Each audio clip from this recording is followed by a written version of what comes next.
E aí, na linha da GLO, que eu comentei ontem, que é a carta na manga que o presidente da República tem, garantia da lei e da ordem, GLO. Basta um decreto, como ele fez o decreto, para as Forças Armadas participarem na peritagem da fiscalização do sistema eletrônico de votação. Ele atendeu ao pedido do TSE, que convidou 2 vezes as Forças Armadas para participar do sistema de averiguação, de verificação, etc. Mas depois, quando o TSE viu que as Forças Armadas, os seus peritos, os seus experts estavam levando a coisa a sério e estavam chegando lá, acabaram bloqueando, fazendo restrições, como disse no seu parecer o subprocurador Carlos Frederico Oliveira Pereira, no seu parecer, quando ele cita o texto das Forças Armadas, em que, eu disse ontem e repito hoje, foi dito pelo Ministério da Defesa que houve risco à segurança na geração dos programas das urnas eletrônicas, devido à ocorrência de acesso aos computadores, à rede do TSE, durante a compilação do código-fonte. Isto é, no coração do sistema houve acesso indevido. Depois, houve restrições ao acesso adequado dos técnicos das Forças Armadas, do Ministério da Defesa, ao código-fonte e às bibliotecas de software desenvolvidas por terceiros. Que terceiro? Inviabilizando o completo entendimento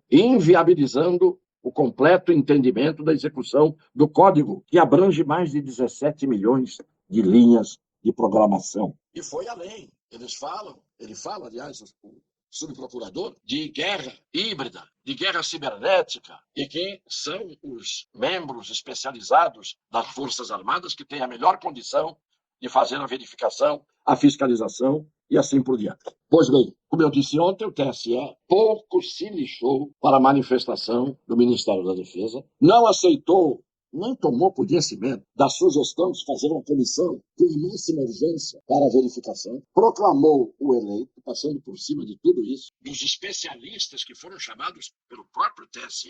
E aí, por que estavam eles lá? O TSE chamou, convidou, e o presidente fez uma GLO, Garantia da Lei e da Ordem, que era o sistema vigente enquanto se estava tratando de eleições e de suas consequências. Pois bem, essa GLO ainda está em vigor. Essa é a tal carta na manga, do ponto de vista legal, constitucional. O presidente da República pode impedir não apenas a diplomação, como a posse do proclamado eleito, até que se tenha o resultado da fiscalização que não houve. É muito simples isso. E se achar o presidente que essa GLO é uma coisa antiga, porque foi de agosto, quando as Forças Armadas foram enviadas para fiscalização, mas não tinha prazo definido para cessar a vigência da GLO, ele pode decretar outra GLO a qualquer momento, porque não houve resposta do TSE, porque o TSE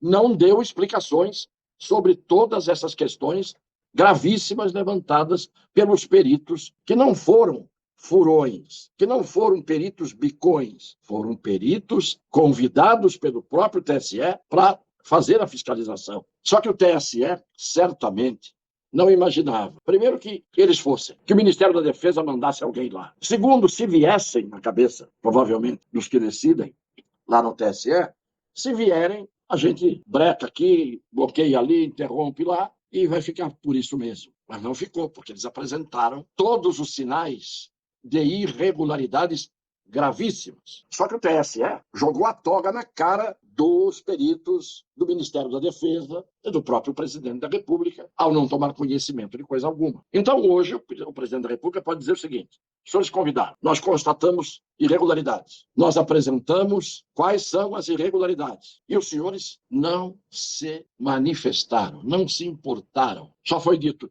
pronto, acabou. Então, hoje, o presidente da República tem esse poder. Então, estas pessoas estão nas ruas, muitas delas, há mais de um mês. E isto é uma coisa que eu nunca tinha visto acontecer no Brasil. Uma manifestação incansável, seguida, insistente. É porque esta parte que está nas ruas, e muitos dos milhões que estão ainda recolhidos, não estão nas ruas, mas estão recolhidos em apoio incondicional aos que estão nas ruas, é uma imensa maioria do povo que não aceita o Brasil como ele é, o Brasil como ele foi. São pessoas que querem que o Brasil seja diferente. Este Brasil que dá exemplos trágicos ao mundo de como é uma republiqueta das bananas. Só que tem muita gente que se cansou disso. Tem muita gente que não queria saber de política e hoje quer. Tem muita gente que não se manifestava civicamente e de forma civilizada e hoje se manifesta. São cidadãos. Cidadãos no exercício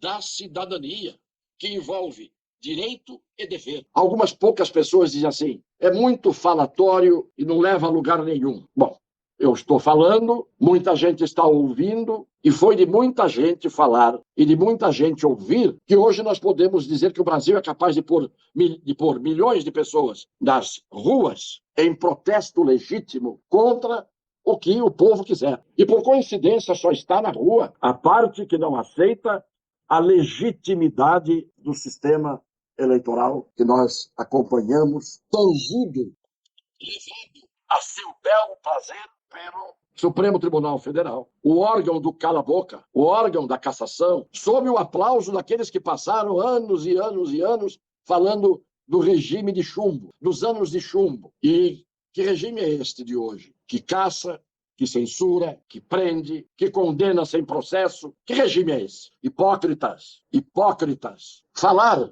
é importante. Eu poderia não estar falando, poderia ter desistido. Mas se eu não desisti nunca dos meus ideais, das minhas ideias, não é agora que eu vou deixar de insistir. Principalmente para ser solidário com os que não estão se omitindo. A nossa solidariedade é uma solidariedade legítima em favor das pessoas de boa fé, que não estão, de forma alguma, obrigadas a serem submetidas a uma tirania imposta por um poder que invadiu os outros poderes, que se sobrepôs aos outros poderes e, portanto, se sobrepôs à Constituição. Mas agora eu quero saber por que é que o presidente da República, que tem a carta na mão, que tem o poder de agir dentro da lei da Constituição, para tornar absolutamente legítimo o resultado da eleição, se ela ocorreu de forma não tisnável, por que que o presidente da República se mantém absolutamente mudo? Quando eu faço essa pergunta, ao mesmo tempo eu estou cobrando do presidente uma atitude. Porque todos os brasileiros, independente de serem ou não serem fãs do presidente, se forem fãs da liberdade, da democracia, do Estado de Direito, do próprio direito e da Constituição, todos têm, a esta altura, o direito de cobrar do presidente uma atitude e têm o direito de perguntar por que ele está calado. A única fórmula aceitável de ele permanecer calado, isto na minha visão, na minha insignificância, como 215 milhões avos, 1 sobre 215 milhões de habitantes, eu tenho o direito de fazer a pergunta por que está calado. Aceito o silêncio como resposta se esse silêncio for um silêncio estridente, um silêncio que vai fazer um barulho ensurdecedor num momento exato. Ninguém tinha que ver mais nada, ler mais nada, porque essa maioria dessa imprensa chamada de imprensa velha, que não pode ser chamada de imprensa velha, porque a imprensa velha tinha mais dignidade. Tinha lá a imprensa marrom? Tinha. Tinha os vendidos, os mercenários, os jornalistas corruptos? Tinha. Mas uma corrupção moral e intelectual, como a da grande maioria dos que exercem atividade jornalística nos momentos de hoje, nunca vi. Portanto, além de estarem nas ruas e continuarem nas ruas, é preciso que aqueles que assim estão recebam a solidariedade, se preciso, presencial, física, dos que pensam como eles. E façam chegar ao presidente da República a pressão que o povo exerce, mesmo que estejam fazendo o povo de capacho, expulsando o povo de dentro do Congresso Nacional. Hoje está tudo cercado, ninguém pode entrar. E se alguém entra, é expulso da chamada Casa do Povo. Então é preciso que não se cerquem os edifícios dos três poderes, porque se os três poderes cumprem o seu dever com honestidade, com decência, com dignidade, ninguém ali tem que temer o que vem de fora. Só se tranca, só se cerca, só se protege um poder que está despudoradamente usurpando o poder que não tem. Ou, ao contrário, não se valendo do poder que tem e deveria ser exercido. Leia-se, por exemplo, Congresso Nacional, leia-se, por exemplo, o Senado, leia-se, por exemplo, Câmara, com os seus titulares, Rodrigo Pacheco, com o perdão da palavra, e Rodrigo Lira. Agora, esconder-se, não se querer a transparência e agir como agiram esses que cuidaram do processo eleitoral desde lá atrás até o dia de hoje, aí é preciso ir fundo e ver se nada realmente eles tinham a esconder. Vamos aguardar. Vamos ver, mas é preciso que o teor desta live, que não é feita com sensacionalismo, com oba-oba, com frases de efeito, esta live vá para todo mundo. E aí depende do senhor e da senhora. Dar o like, isto amplia, expande, clicar no sininho, compartilhar, que quanto mais pessoas fizerem isso, nós vamos tendo mais pessoas esclarecidas, informadas, ou pelo menos prontas para divergir depois de uma reflexão. E envio a todos um beijo no coração das pessoas de boa fé. Até amanhã. Deus nos abençoe.